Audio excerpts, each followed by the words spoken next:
Imagine a young girl, full of dreams and kindness, stepping into a school, only to face harsh whispers and cold stares every single day. She's bullied, not for what she's done, but simply for who she is. Her confidence begins to crumble, and her once bright spirit starts to fade. But what happens when her father, fiercely loving and determined, discovers the pain his daughter has been hiding? Instead of staying silent, he takes a stand so bold, it ripples through the entire community. His actions spark conversations, challenge beliefs, and force everyone to confront the truth about prejudice and kindness. But what exactly did he do that shook everyone to their core? Stay tuned as we dive into this heart-wrenching yet inspiring story of courage, love, and the fight for justice. You won't want to miss what happens next. For weeks, Maya had kept her struggles to herself. Every morning, she put on a brave face, trying to ignore the cruel taunts and hurtful comments from her classmates. Her father, Marcus, knew something was off, but Maya's smile and the way she'd avoid talking about school kept him from fully understanding the weight she was carrying. It wasn't until one night, after Maya had been particularly quiet at dinner, that he finally heard the truth. She broke down in tears, telling him about the relentless bullying, how the kids at school would call her names and make her feel invisible. Marcus felt a surge of anger, but also an overwhelming need to protect his daughter. As a father, he couldn't sit back and watch this continue. He knew it was time to take action, but what kind of stand would be enough to make people listen and change? The next morning, Marcus found himself standing at the school gate, his mind racing with thoughts of what to do next. He knew his daughter couldn't continue suffering in silence. But how could he make the school and the parents of the bullies understand the damage they were causing? The system was supposed to protect children, yet it often seemed more interested in keeping things quiet. Marcus started by meeting with the principal, a woman who seemed sympathetic but hesitant to make waves. "We've talked to the students involved," she said, "but sometimes kids just don't get along." Marcus couldn't believe his ears. This wasn't a mere disagreement. His daughter was being emotionally torn apart. While Marcus fought for Maya's justice, there was more at play. Maya's bullies weren't just classmates.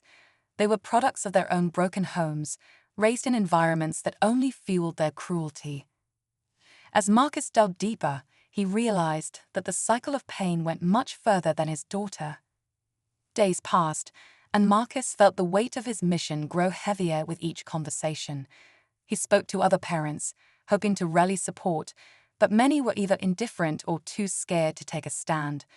Some even defended the bullies, claiming they were just kids acting out. The frustration inside Marcus grew. He couldn't believe the lack of empathy. Meanwhile, Maya's spirits seemed to be slipping further with each passing day. She wasn't just quiet anymore. She was withdrawn, almost unrecognizable. Her father saw the toll it was taking on her, the way her eyes no longer held the same light. Then, one afternoon, Marcus received an unexpected call from a teacher, Miss Carter, who had been watching the situation closely. She shared something that made Marcus's blood run cold. The bullies weren't just targeting Maya, they had started threatening her. They told her to stay quiet, to not report anything, or else things would get worse. The teacher's voice trembled as she said, "Marcus, it's escalating." Marcus knew time was running out. He had to act now, but how far was he willing to go to protect his daughter? The answer, he soon realized, would be something the community would never forget. As Marcus hung up the phone, a sinking feeling in his stomach grew. He knew the situation was spiraling out of control, but he never expected it to get this dangerous. The threat of violence hung in the air like a storm cloud, and it wasn't just Maya who was at risk. The entire community had been ignoring the signs for far too long. Marcus couldn't sit back any longer.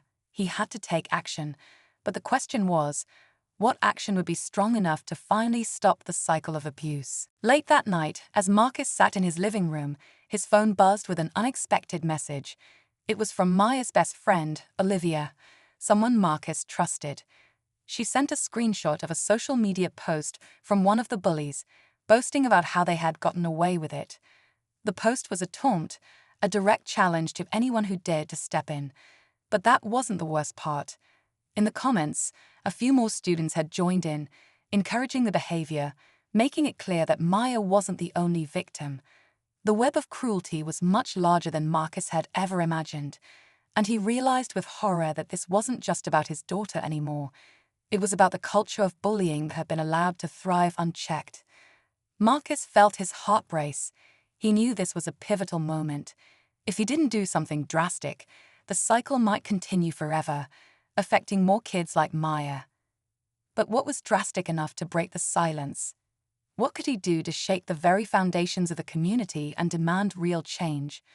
He was running out of time and options. The next day, Marcus made an unexpected move. He went public. With Olivia's help, he organized a meeting at the school, inviting not just parents and teachers, but also local media. He shared the screenshots, the threats, and his own heart-wrenching story as a father. It wasn't just about Maya anymore.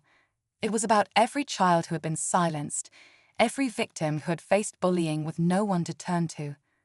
The room fell silent as Marcus spoke, his voice steady but full of emotion. Just when it seemed like the school board might finally take action, a bombshell dropped. One of the parents of the bullies, who had been silent until now, stood up and made a shocking revelation.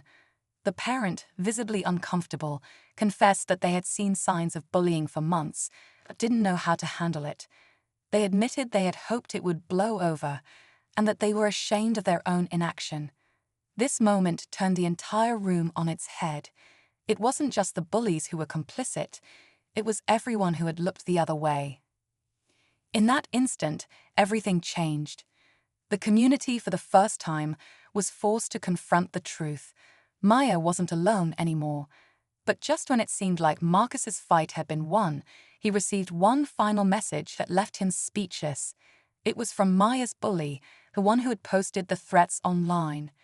"You've won this round," it said. "But this isn't over. I'm just getting started."